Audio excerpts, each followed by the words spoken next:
Bien le bonjour et bienvenue dans cet épisode 4 sur la page Instagram BAM La Rencontre où on lit de chouettes rencontres d'amour, mais pas que. Il y a aussi de belles histoires d'amitié et je parle du nez car je suis un peu malade, je suis désolée d'avance si j'articule pas toujours très bien, mais je fais de mon mieux.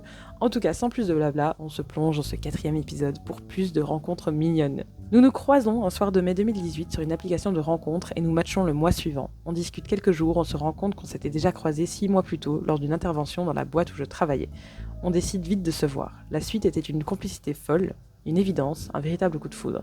À peine 3 mois après notre première rencontre, j'emménageais avec lui. Waouh, rapide, en effet. Aujourd'hui, nous sommes pacsés et nous avons adopté une petite boule de poil. 6 ans quand même, waouh. Comme quoi, 3 mois, certes, c'était rapide, mais quand tu sais, tu sais. Pour le dire en français. When you know, you know. 6 ans, waouh. Je décroche un job dans un restaurant. Mon futur patron m'appelle pour me faire démarrer une semaine plus tôt. Pendant mon premier service, je rencontre mes collègues et le feeling passe tout de suite avec l'un d'entre eux. Au fil de notre discussion, j'apprends que c'est son dernier jour. Il part le jour d'après avec ses amis en vacances. On s'ajoute sur les réseaux et on décide de se voir le lendemain, juste avant qu'il ne parte. Il reste avec moi jusqu'à la dernière minute pour me dire au revoir. Il m'embrasse. Oh. Si on ne m'avait pas fait commencer plus tôt, je ne l'aurais jamais rencontré. Ok. Donc c'était vraiment son dernier jour là au travail quoi. Moi je me suis dit c'était son dernier jour avant de partir en vacances, mais pas du tout. Le 31 décembre 2019, tiens donc, jour de l'an.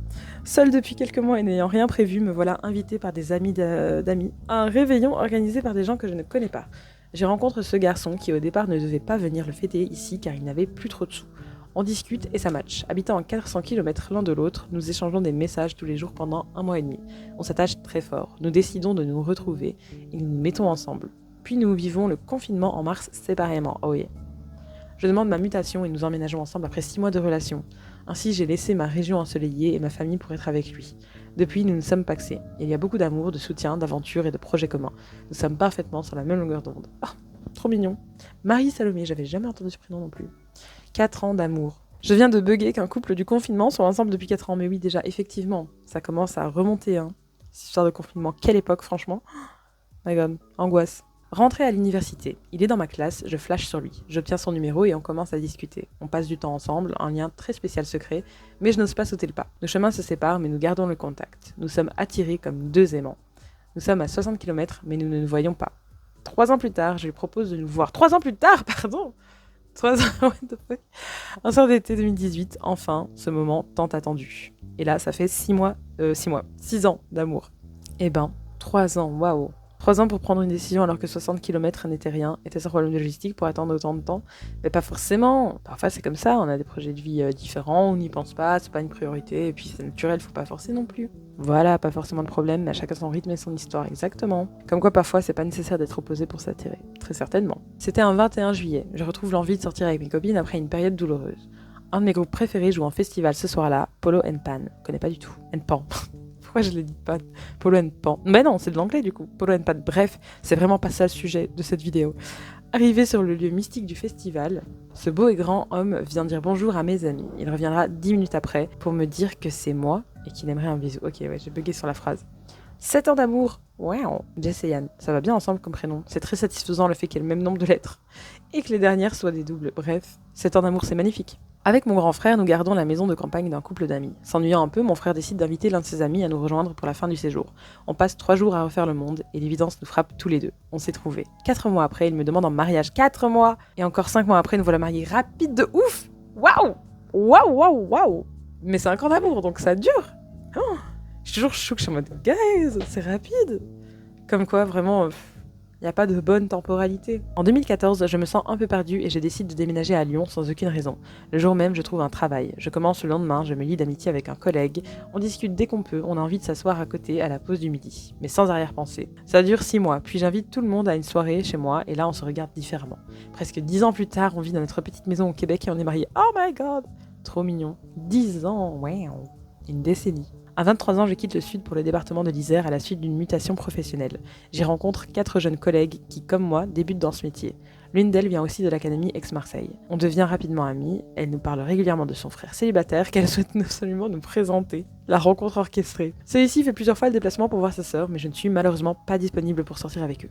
Le 2 décembre, nous descendons sur Marseille pour un week-end entre filles. Nous sommes hébergés chez les parents de mon amie entremetteuse. C'est finalement là, dans la cuisine de ses parents, que je rencontre enfin. Et damn, that's a match. Il coupait des tomates comme personne, ça m'a séduit. Peut-être. À chacun ses atouts. Dans la même entreprise, on se rencontre lors d'un festival sur lequel on est mobilisé. On travaille ensemble pendant la journée et on passe la nuit devant les concerts. Le premier soir, une femme nous dit qu'on forme un beau couple. Je réfute, gênée. On se connaît depuis moins de 24 heures. 3 jours après, notre complicité est évidente. J'ai un énorme coup de cœur, je veux une histoire avec lui. Le festival se termine, on retourne dans les différents services et dans des villes éloignées. Le week-end suivant, je travaille sur un autre festival. Lui aussi est présent, en festivalier. À la fin de mes journées, je le rejoins auprès de ses amis, mais j'ai peur de n'être qu'une simple collègue. Le dimanche, mon artiste préféré monte sur scène. On veut assister au concert ensemble, mais on se perd dans la foule. À quelques minutes du début, je pense abandonner. On ne se retrouvera pas. Ultime tentative, il porte un ami sur ses épaules pour que je puisse le repérer. Les repérer. Incroyable. Bingo, pendant le show, on danse, on rigole, on s'enlace et à la fin, on s'embrasse. Un an après, on retourne ensemble là où tout a commencé. Et pour mon anniversaire, il m'offre des places pour revoir Macklemore dans les bras l'un de l'autre. Oh là là, c'est merde! Festival vibes, été du coup j'imagine. Oh, full sentimental. Séparée depuis presque un an, je m'autorise quelques rencontres. J'en parle à une amie qui vient de changer de travail. Cette amie me dit « Figure-toi qu'hier, j'ai rencontré un collègue et je me suis dit qu'il était fait pour toi. » D'ailleurs, je l'ai entendu dire à la pause club qu'il a envie de rencontrer quelqu'un et je ne me suis pas gênée pour lui montrer ta photo. Et des amis entremetteurs, là, ça va? Entremetteurs et entremetteuses. Comme il travaillait dans le même domaine que mon ex-mari, il était hors de question que je le rencontre. Je voulais changer de vie à tout prix, sur tous les plans. Ah, je comprends le ras-le-bol là. Mais cette amie a insisté. Comme je ne me décidais pas, elle a organisé au pied levé la rencontre de façon fortuite. Et vraiment, l'amie, elle était investie. Waouh! À cet homme comme à moi, elle a lancé l'invitation. Ça s'est dit de passer à la maison pour un café à 16h. En octobre, cela fera 2 ans que nous sommes ensemble, 6 mois que nous partageons le même toit, et en septembre, nous signons pour un achat de maison. Waouh! Incroyable. Des copines, c'est la vie, j'avoue. Et qu'est-ce qu'elle était investie! Elle savait que ce serait un match, elle s'est dit, il faut leur donner une chance là. Et elle a bien fait. J'étais dans un club d'aventure et lui aussi. On s'est rencontrés dans l'une de ses aventures quand son ami sans rien dire a pris sa main et la mienne. On s'est dit bonjour et puis... J'ai pas compris. M&M, 5 ans d'amour. Mars 2024, je suis séparée depuis quelques mois. Ma cousine me fait sortir. Je me rends donc à une soirée Wonder Kitsch avec une guirlande lumineuse sur la tête. Nos regards se sont croisés sur la piste, le coup de foudre instantané. Nous avons dansé toute la soirée. Avant de partir, il m'a donné son numéro et m'a embrassée et je suis restée sans voix. On s'est écrit le lendemain et on a découvert que nos situations étaient similaires. Les mêmes galères, les mêmes délires, les mêmes envies. Et donc, 4 mois d'amour. Déjà, je me dis, le délire de la soirée, c'est sûr que tu rencontres des gens très bons délire aussi. Donc, incroyable. Shine bright like a diamond. C'est le cas de le dire. On s'est rencontrés un soir de feria à Dax. Je rencontre 2 garçons. L'un me demande quelle équipe de foot je supporte. Je lui réponds que je préfère le rugby. L'autre me répond « Ah là, on va s'entendre. Tu viens boire un verre ?» Depuis, nous sommes mariés et parents de 2 enfants, 15 ans d'amour. Ah, c'est trop mimes. Ça, c'est une rencontre simple, efficace. Quelle belle histoire! Marié, 2 enfants, 15 ans d'amour. Oh, c'est trop mimes. À 25 ans, je n'ai jamais eu de copain. Je rentre dans ma région natale suite à un burn-out et je m'inscris sur une appli de rencontre sans y croire. Il sort d'une rupture difficile, je suis la première fille à qui il parle. On a été dans le même lycée sans le savoir, mais nous étions très différents.